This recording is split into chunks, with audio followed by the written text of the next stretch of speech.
નમસ્કાર દર્શક મિત્રો, આપ જોઈ રહ્યા છો કાનાબાર ન્યૂઝ રાજુલા અને હું છું આપની સાથે આપનો યોગેશ કાનાબાર।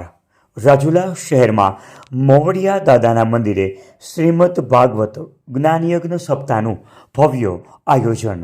રાજુલા શહેરમાં આવેલ સાવરકુંડલા રોડ આગરિયા જગત નાકા પાસે આવેલ શ્રી મોવડિયા દાદાના મંદિરના લાભાર્થે શ્રીમદ ભાગવત સપ્તાહનું ભવ્ય આયોજન કરવામાં આવ્યું છે, જેમાં આ શ્રીમદ ભાગવત સપ્તાહમાં વક્તા તરીકે આચાર્ય શ્રી નીતેશભાઈ એલ રાજ્યગુરુ સુરતના, જેમણે પોતાની મધુર વાણીથી શ્રોતાઓને મંત્રમુગ્ધ કરી દીધેલા, ત્યારે ખાસ આ કથાના મનોરથી સ્વ નંદુમાં ગાંડાલાલ મશરૂ પરિવાર તેમજ સ્વ જીવનલાલ કાનજીભાઈ રાજ્યગુરુ પરિવારના પિતૃના મોક્ષાર્થે તેમજ મોવડિયા દાદાના મંદિરના લાભાર્થ માટે આ ભવ્ય આયોજન કરવામાં આવેલું। યજ્ઞના આચાર્ય તરીકે અરવિંદભાઈ રાજ્યગુરુ અને ચિરાગભાઈ રાજ્યગુરુ રહેલા। આ સપ્તાહમાં લોક સાહિત્યકાર માયાભાઈ આહિર ખાસ હાજરી આપેલી। રાજુલા શહેરમાં મોવડિયા દાદાનું મંદિર એક આસ્થાનું કેન્દ્ર। રાજુલા શહેરમાં આ બાયપાસ રોડ પર આવેલ આ મંદિરમાં લોકો ખૂબ જ આસ્થા ધરાવે છે। આપ જોઈ રહ્યા હતા કાનાબાર ન્યૂઝ રાજુલા। આવા જ અવનવા સમાચારો માટે અમારી ચેનલને લાઈક કરો, શેર કરો અને સબસ્ક્રાઈબ કરો, જેથી આપને તમામ નાના મોટા સમાચારો મળતા રહે। આવો જોઈએ આપણે આ કથાના વક્તા આચાર્ય નીતેશભાઈ રાજ્યગુરુએ આ કથા વિશે શું કહ્યું। જય મોવડિયા દાદા। આશરે 15 વર્ષ પહેલા હું અને એક મારા મિત્ર જીતુભાઈ મશરૂ અને એક પતુભાઈ મશરૂ દાદાને ત્યાં હું દર મહિને છેલ્લા 24 વર્ષથી આજે 25મું વર્ષ ચાલે છે, દર મહિને સુરતથી પાચમ ભરવા આવું છું મોવડિયા દાદાના શરણોમાં। અને એ 15 વર્ષ પહેલા જીતુભાઈથી બોલાઈ ગયું હતું, દાદા આ તમારા કુળ દેવતા છે, તો તમે અહીંયા ભાગવત વાંચો અને હું સાંભળું। મેં કીધું દાદા જેવો અવસર આપશે એવું કરશું। એને લાખાપાદર પણ મણિધર બાપામાં ત્યાં આવું બોલ્યા, તો 2016માં લાખાપાદર ધામધૂમથી મણિધર બાપાને ભાગવત કથા મારા મુખેથી સંભળાવી। મને મનમાં રંજ હતો, એ લોકોએ ત્યાં કથા કરી નાખી, મેં કેમ ન કરી।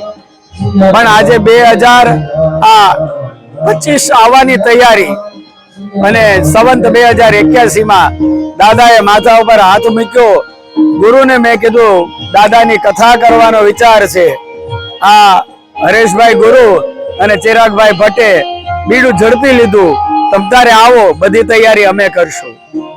એટલે દાદાની કૃપાથી મારા મુખે દાદાના ખોળામાં બેહીને મારે કથા સંભળાવી હતી।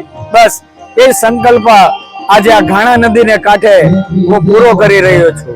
અને દાદાએ 2 વાર નહીં, રોજ દર્શન આપે છે અમને નાગ સ્વરૂપે। અને આજે યજ્ઞ સાથે સાથે અમે 1.25 લાખ ઓમ નમો ભગવતે વાસુદેવાય નમઃ એની આહુતિ અમે અર્પણ કરી અને અમે ધન્યતા અનુભવીએ છીએ। જય મોવડિયા। એક તને વાત કહું તો રોતી નહીં માં। બેટા બોલની શું થયું? માં અમે છે ને વસુદેવ અને દેવકીના પુત્ર છે, કૃષ્ણ અને બલરામ। હે બેટા? હા માતે મને વચન આપ્યું છે, તું મને કોઈ જગ્યાએ રોકીશ નહીં। યશોદા કે હા મેં તને વચન આપ્યું, તને રોકીશ નહીં, પણ તું કેમ આવું બોલે બેટા કે હવે તારા દીકરાને? માં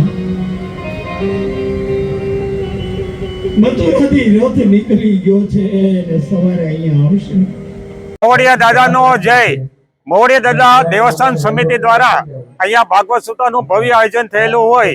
આ સપ્તાહ સ્વ જીવનલાલ કાનજીભાઈ રાજ્યગુરુ તેમજ સમગ્ર વાળંગર પરિવાર ને મોક્ષાર્થે પિતરોના મોક્ષાર્થે તેમજ નંદુમાં ગાંડાલાલ મશરૂના મોક્ષાર્થે તેમજ આ જે મોવડી દાદાનું મંદિર છે એ વધારે ને વધારે સુદૃઢ બને અને અહીંયા લોકો આવતા થાય. આમ તો લોકો આવે છે શ્રદ્ધાથી, પરંતુ વધારે ડેવલપ થાય એ માટે આપણે શ્રી હરેશભાઈ રાજગુરુ આપણે ગુરુ તરીકે ઓળખીએ.